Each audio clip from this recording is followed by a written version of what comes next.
Hello, et vous les amis, salut, c'est Sébastien sur Actualia, on est YouTube et www.actualia.fr. Aujourd'hui sur la chaîne Info Multimédia, on va parler de Linux. Il n'y a pas si longtemps que ça, je vous ai fait une vidéo en vous expliquant que Linux avait monté en part de marché, était passé à 4,44% et même à l'heure actuelle 4,45% de part de marché. Mais on s'est quand même posé la question, comment ça se fait? Eh bien, l'Asie y est pour quelque chose. Oui, l'Asie. Et pas que, mais l'Asie y est pour quelque chose, et c'est ce que nous allons voir. Et dans cette vidéo, l'Asie fer de lance de l'adoption de Linux, une croissance soutenue à l'échelle mondiale. Le paysage numérique mondial est en constante évolution. Et Linux, loin de se cantonner à un statut de niche maintenant, s'impose comme un acteur majeur. Son adoption particulièrement dynamique en Asie redessine les contours du marché des systèmes d'exploitation. Mais comment expliquer ce succès fulgurant? Et quelles sont les perspectives d'avenir pour ce système d'exploitation libre, voyez par là Linux? Alors, le problème, c'est qu'à l'heure actuelle, si vous voulez, il y a tout un tas de pays qui se font une petite guerre économique et tout un tas de pays qui veulent plus, ou de moins en moins en tout cas, devenir dépendants des logiciels propriétaires, enfin surtout des OS propriétaires, comme c'est le cas pour Windows ou comme c'est le cas pour macOS. Donc, vu qu'il veut devenir de plus en plus indépendant, donc automatiquement, il se tourne vers le libre pour la libération et surtout l'indépendance. L'Asie, un continent pionnier, l'Asie a joué un rôle de précurseur dans l'adoption massive de Linux. Plusieurs facteurs expliquent cette dynamique.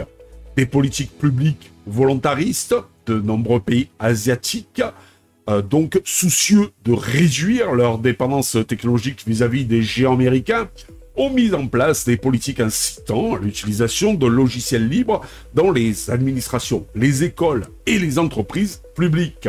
C'est notamment le cas de la Chine, de l'Inde et de certaines nations du sud-est asiatique.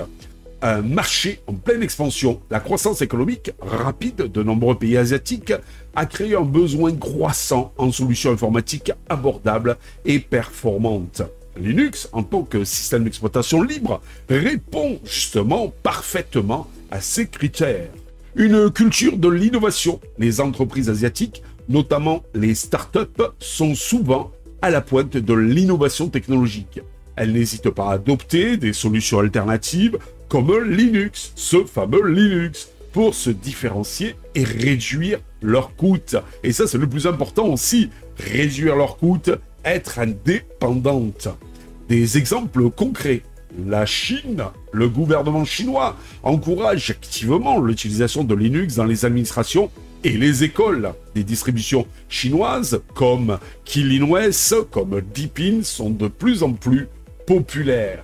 L'Inde a développé sa propre distribution Linux. Alors, je ne sais pas si je vais bien le prononcer, c'est Bharat Operating System, qui est utilisé dans de nombreux services publics. Le Japon, bien que plus traditionnel dans son approche, voit également une adoption croissante de Linux, notamment dans les universités et les centres de recherche.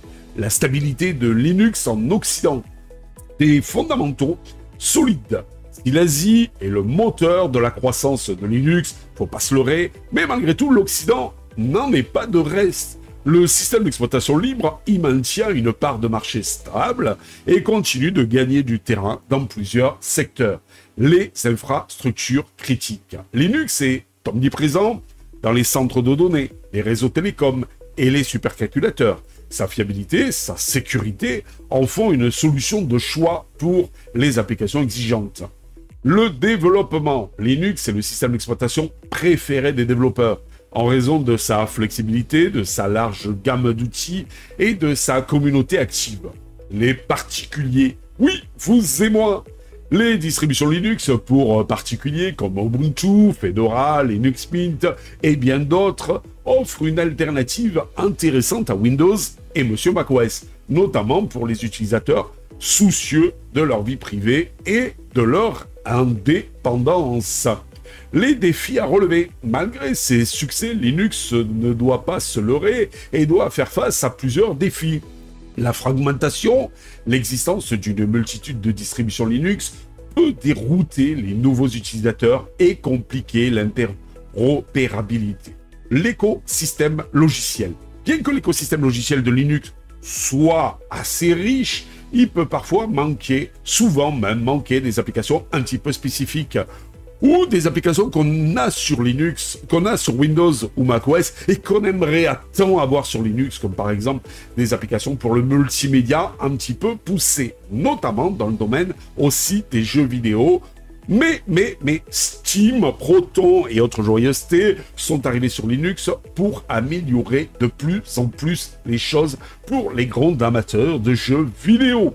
La perspection. Et oui, Linux est encore souvent perçu comme un système d'exploitation réservé aux experts.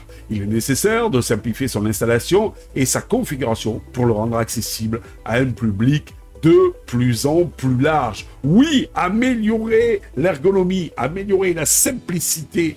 Voilà, c'est le fer de lance maintenant qu'il faut lancer sur Linux pour justement, acquérir donc tous ces gens qui aimeraient aller sur Linux, mais encore qui n'osent pas parce qu'ils se disent que c'est pour les geeks, c'est pour les personnes qui connaissent pas mal en informatique et tout. Il faut essayer d'enlever aux gens cette idée et améliorer l'ergonomie, améliorer les logiciels, améliorer, simplifier l'installation. Voilà, il faut se dire que Linux maintenant, ce n'est plus ou pas que pour les gros geeks. Pour conclure cette vidéo, l'adoption de Linux portée par une dynamique asiatique particulièrement marquée, il faut dire ce qui est un phénomène structurel qui redéfinit le paysage informatique mondial. Si des défis subsistent, les atouts de Linux en termes de coût, de performance, de sécurité et de flexibilité en font une solution d'avenir. En combinant les forces de l'open source et de l'innovation, Linux serait et est bien même parti pour continuer sa croissance et s'imposer comme le système d'exploitation de référence pour les années à venir. Comme je dis souvent, wait and see, attendons et nous verrons. Mais je pense que c'est bien parti et surtout, ça sera bien parti si Linux joue le jeu de la simplicité, la convivialité. Donc, et ça, ça ne peut que faire du bien à notre ami Linux. N'oubliez pas le petit pouce en l'air, n'oubliez pas de vous abonner. Et pour tout ça, pourquoi? Pour nous encourager dans cette belle aventure multimédia. Je vous dis ciao pour une prochaine vidéo, les amis. Bye bye. Si vous avez aimé cette vidéo, abonnez-vous, mettez un pouce en l'air et partagez cette vidéo. Merci, cela fait toujours plaisir.